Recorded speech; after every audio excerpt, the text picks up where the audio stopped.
Hello again, it's Noob, and it's my absolute pleasure to be able to introduce this brand new Lockmaster credit card pick set from Wendt. But before I begin, this isn't going to be a review as such, it's going to be an overview. And the reason being is because I don't think I can be as objective as I normally am with my reviews with this kit, because I actually was intimately involved in the redesign of the Wendt credit card pick set alongside my very good friend, the incredibly talented Tallan Pick. So how did all this come about? I want to show off this kit and what's in it and all those other things, but it's really, well, I found a really interesting story from my perspective of how it all came about. Well, it came about with the original Lockmaster credit card pick set that Wendt produced, and they sent one of these to Tallan Pick for review, which he did, but gave some feedback. Now, I'm not entirely sure what that feedback to Wendt was, but looking at this set, I would say there's an awful lot of wasted edge here. And in terms of the hook selection, not too bad. You've got a deep hook, a short hook, and a medium hook. But then you've got three things which could be hooks or probes, which are just so shallow, they're not going to be very useful in a lot of locks. So in a way, there's a lot of waste potential with this set. And Wendt actually took that criticism on board and approached both Tallan Pick and myself to look at their new design of this. Now, I took a look at that new design alongside Tallan Pick, and I used some vector programs to just do some overlays and some ideas to come up with to take their original concept of a new set and adapt it to my personal tastes. So after some back and forth with some ideas, we went from this to the first prototype. And well, if you look at the current version, you can see a lot of similar design elements in it, but albeit quite different in its own way. Some things which we went for, of course, was the incorporation of a city rake. We wanted a triple peak in there, a snake rake, and a half diamond alongside the three different depths of hook.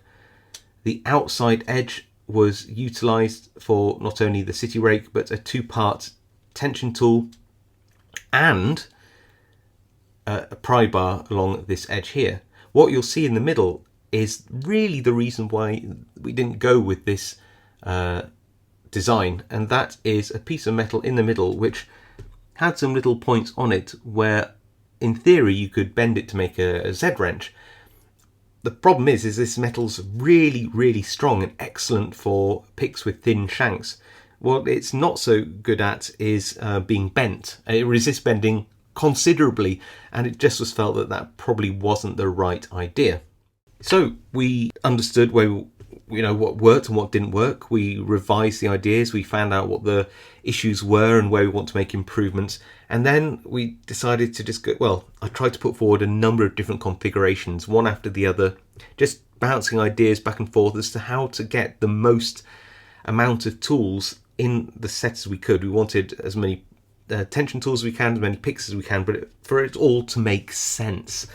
And that's where we ended up with the final design. A couple of notable things which happened in the final design were that we managed to get a Z bar in there, a Z wrench, the best we could, by making sure that we had a fatter end, so almost intersecting with this deep hook, and at the other end we extended the tip by utilizing the space left over by the end of the half diamond. So that we tried to compress as much into this set as we could, and Wendt actually had just enough room to put in this micro tensioner with the philosophy that, hey, if it works in at least one lock, it's worth keeping in. At the very least, it's not doing any harm, right? So there we are. That is the final design there. And what's really nice is it has the little card in there which tells you what the tools are, what the assembled Y wrench looks like, and also a little credit for Tallan Pick and myself there, which is really, really nice. So when I first got this final version, I was worried that it might, despite it having a case which is reasonably firm, that it, the tools would easily come apart. But actually, it couldn't be further from the truth. Despite being held in by very small amounts of metal, these little spigots, if you will, yeah, it's actually really, really, really solid. It'd take some effort, I think, for these to fall out by accident. So how to get them out? Well, it's hard to know, really.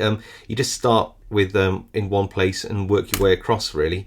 That's what I do, and give things a little wiggle back and forth, and eventually you'll find that you have freed up enough stuff that it all makes sense. It all comes apart eventually.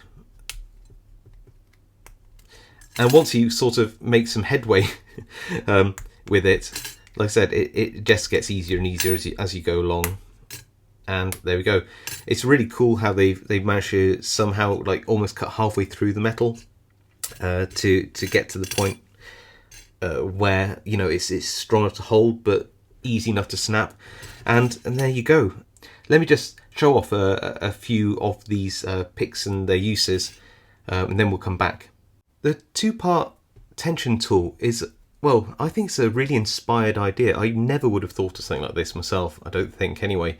And it's just a really fun self-assembling wire wrench, perfect for these types of wafer lock or filing cabinet locks. I'm going to use a half diamond, one of my favourite ones for wafer lock picking. Let's give it a bit of a rake, and oh, I thought we were open. There we are.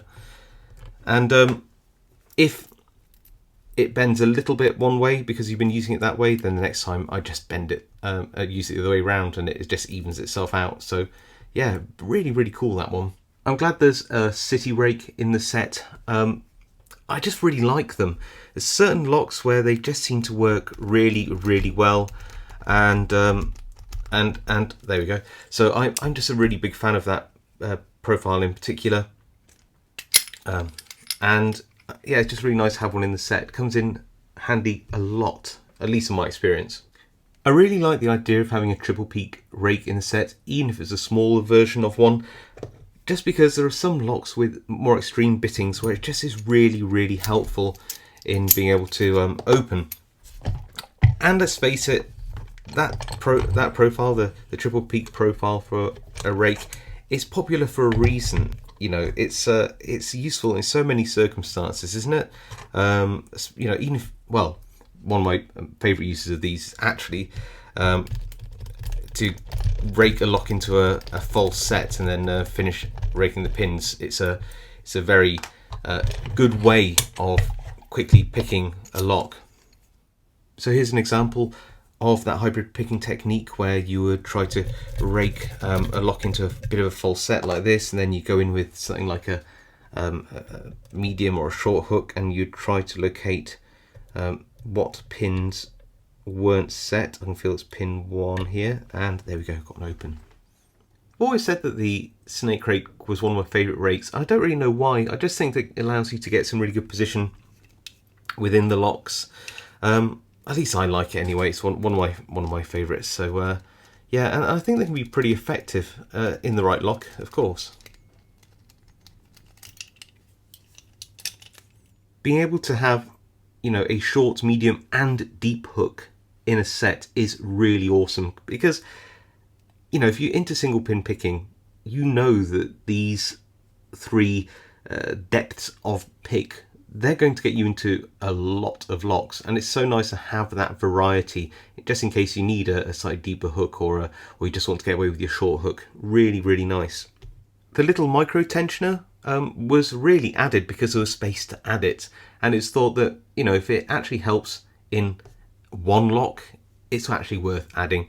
And there's going to be little locks like these luggage locks here, 30mm locks, where a little tensioner like this will be really, really useful to have around.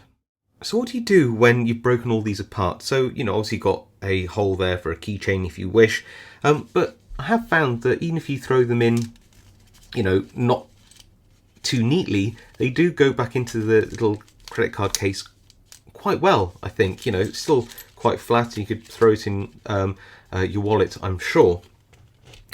That being said, you know, I've also had a good success with putting some of these picks in USB stick holder keyring things. These are becoming more and more rare because USB sticks are becoming more and more small, but you know, you can still pick these up for a couple of pounds, and they're quite useful too, I think. So there you go, that's the story of how we got from the first version of the Lockmaster credit card pick set through prototyping all the way to the final set you see here. And I have to say, I thoroughly enjoyed the process. You have to remember that I am a hobbyist. This is my hobby. I love lockpicking, and the ability to work with a well-respected picker, the talented Tallan Pick, who really is, you know, just an amazing picker and a really nice person.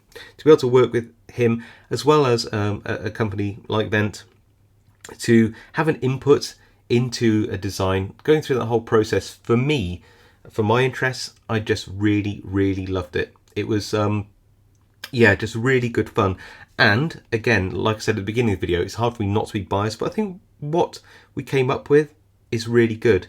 You know, through just bouncing the ideas off each other, coming up with different ideas and designs and configurations, and, you know, going through the motions and prototyping and testing, all of that, you know, it culminated in so much. I think, well, I'm pretty proud of it, to be perfectly honest with you. I'd love to know what you think in the comments. Now, I don't get any kickback from this at all, by the way, so it makes no difference to me whether you buy one or not, but should you be interested in one of these are €18.50 including tax, and there is a brand new cheaper shipping method which Wendt have on their website, and you might even find not only the link to this set down below, but a promotional code as well, which is probably going to be time dependent, but have a look, you never know. So yeah, it's been a really fun journey. If you watch my channel, you know how much I love doing lock sport and lock picking design work. And I know I've said it twice, 3 times already, but just the ability to, you know, work with talented people and bounce ideas off each other and come up with something, it really is a rewarding process. It's fantastic. Well, I hope you enjoyed that journey. I hope you can understand my passion for getting involved in projects like this, and there's a small part of me that really hopes that you really like the design as well at the end of it, because yeah, we put a lot of time into this. I'll see you all next time.